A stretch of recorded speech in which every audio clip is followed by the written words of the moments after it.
అంగట్లో అన్నీ ఉన్న అల్లుడి నోట్లో శని అన్నట్లు మా ఇంట్లో చెట్లకు పూలు నిండుగా ఉన్న పెట్టుకోవడానికి మాత్రం ఒళ్ళు బరువు అనమాట. ఇక ఇప్పుడు పెళ్ళైన తర్వాత అందుట్లోనూ పూలకు ఎక్కువ ప్రియారిటీ ఇవ్వాల్సి వస్తుందన్నమాట. ఇక నా పెళ్ళి కాకముందు నేను చదువుకునే రోజులైతే ఎక్కువగా రోజ్ ఫ్లవర్స్కి ఇంపార్టెన్స్ ఇచ్చేదాన్ని. ఇక పెళ్ళైన తర్వాత అన్ని రకాల పూలు కంపల్సరీ, అందుట్లోనూ ముత్తైదువులు పూలు పెట్టుకోవాలి అంటారు కదా.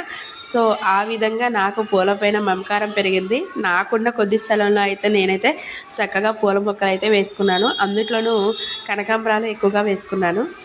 ఇక ఈ మధ్యనే రీసెంట్గా అయితే గులాబీ మొక్క నాటాను. ఒక ఆంటీ తెచ్చిచ్చారు, అది కార్తీక పౌర్ణమి రోజు నాటారనమాట.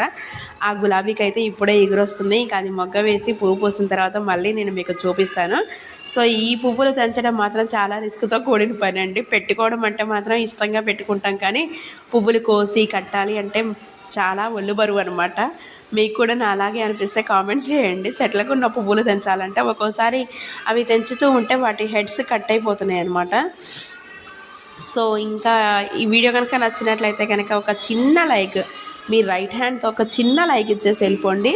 అలానే ఇక నా చెట్టుకి ఎన్ని పూలు వెళ్ళాయి ఏంటి అనేది నేను చూపిస్తూనే ఉంటాను. చూడండి, నాకైతే కనకాంబరాలు కట్టడంలో అయితే ఖచ్చితంగా నేనైతే బ్లాక్ థ్రెడ్నే యూజ్ చేస్తానన్నమాట.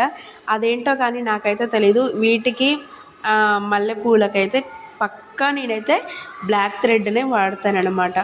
ఇదైతే ఈ పోల్ అయితే కనిపిస్తుంది కదా, ఈ పోల్ అయితే మేము ఒక ఫ్రూట్ చెట్టు కోసం అయితే నాటామన్నమాట. అదేంటంటే డ్రాగన్ ఫ్రూట్ చెట్టు కోసం అయితే దాన్ని పెట్టాము అక్కడ. అయినా సరే ఆ డ్రాగన్ ఫ్రూట్ ఇంకా పండ్లు కాయట్లేదని చెప్పేసి మా అమ్మ కట్ చేసి పడేసింది అనమాట.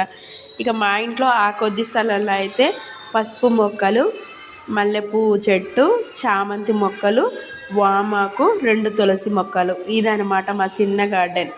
ఆ గార్డెన్లో పూసిన పూలని ఎప్పుడైనా అకేషన్స్ ఉన్నప్పుడు పెట్టుకోవడం అలవాటు అనమాట. ప్రత్యేకంగా అంటూ నాకు ఇంట్రెస్ట్ ఉండదు పూల మీద, కానీ ఇంట్రెస్ట్ తెచ్చుకోవాల్సి వస్తుంది. అదిగోండి ఆ కొన్ని చెట్లకి వెళ్ళిన పూలు అన్నీ అనమాట.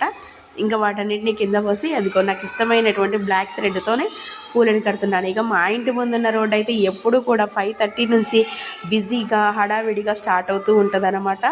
మేకలు అన్నీ, ఆటోలు, వెహికల్స్ అన్నీ కూడా మా ఇంటి ముందు నుంచే వెళ్తాయి. ఇదిగోండి నేను అల్లిన పూలమాల అయితే ఈ విధంగా వచ్చింది. ఈ వీడియో కనుక నచ్చినట్లయితే ఒక చిన్న లైక్ ఇచ్చేయాలండి. Thank you. బాయ్.